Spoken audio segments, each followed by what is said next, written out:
When you think back to Super Bowl 44, held right here at Sun Life Stadium near Miami, you may remember the game, the fans, or the fun had by many here in South Florida.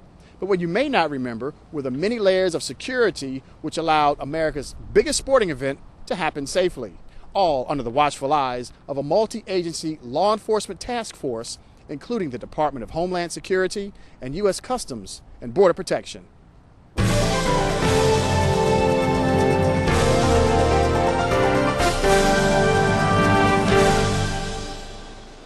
Miami, Florida, the Magic City. Miami has hosted the Super Bowl 10 times, and for the 10th time, the big game has gone off without any major security incidents. And for Super Bowl 44, the watchful eyes of U.S. Customs and Border Protection's pilots ensured that fact would remain. With thousands of fans celebrating and attending the game, the Super Bowl is considered a high-security event.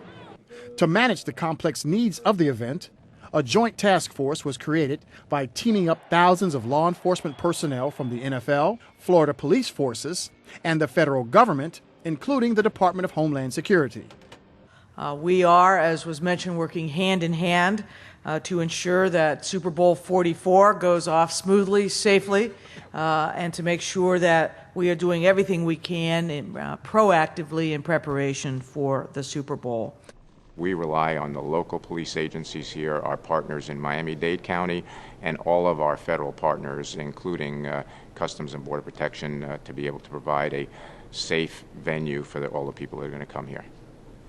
For U.S. Customs and Border Protection, that meant conducting training exercises with immigration and customs enforcement agents. Their joint exercises prior to the game were valuable training that prepared them for many worst-case scenarios.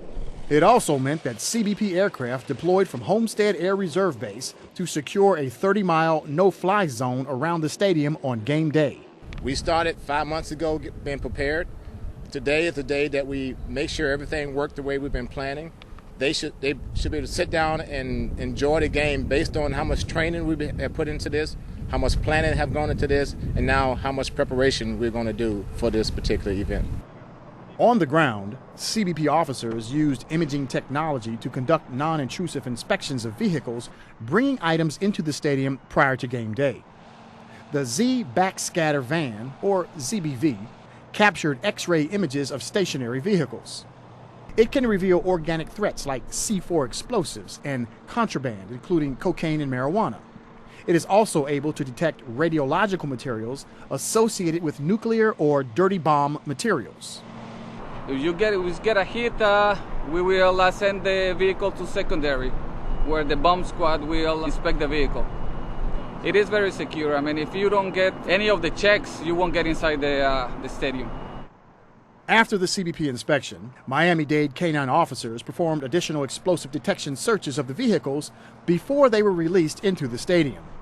Of course, all of the inspections were conducted to ensure a safe and secure environment for the players and fans.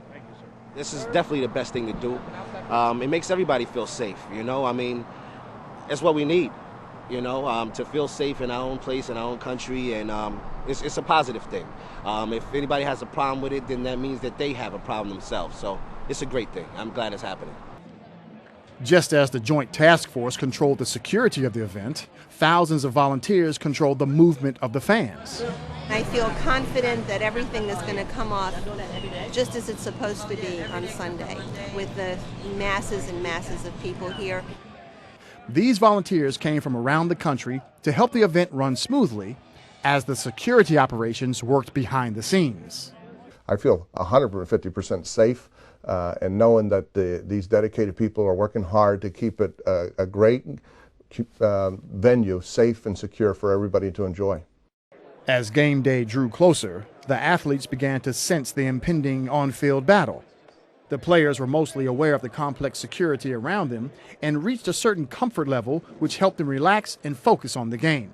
From a player's perspective, you know, we feel pretty secure, we feel pretty solid. The NFL, federal government, I mean, it's my understanding that they're just doing everything they can, and I think it's made a huge difference.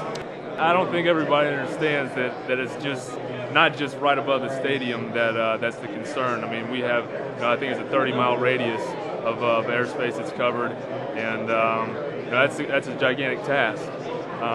But the guys who are in charge of it, I know, do a great job, and so I know as a player we feel very safe and protected, and all we got to worry about is playing the game. Before the fans poured into the stadium, K-9 agents from the Alcohol, Tobacco, and Firearms Agency scoured over the stadium's interior, sweeping the stands and all corners of Sun Life Stadium for any traces of explosives. Here it comes. Go ball. Command Central for the security operations contained officers and agents from all of the law enforcement agencies. They pored over all possible security breaches, potential suspects who could disrupt the game, and all aspects of intelligence and operations. The Joint Operations Center was put together for Super Bowl 44 so that all the partners could come together and work as one to protect the security of the people that are attending the event, but also South Florida. We want to make sure that everyone here has a very, very good time, enjoys themselves, but feels safe in the environment. Game day, Super Bowl 44. The celebration began. Players took the field for warm-ups. The most popular faces in the sport showed up for the biggest game of the season. The stars came out, and NFL leadership was in full view.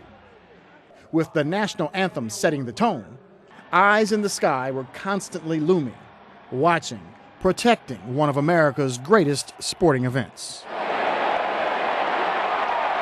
From Miami, Florida, Michael Pope for CBP Frontline News.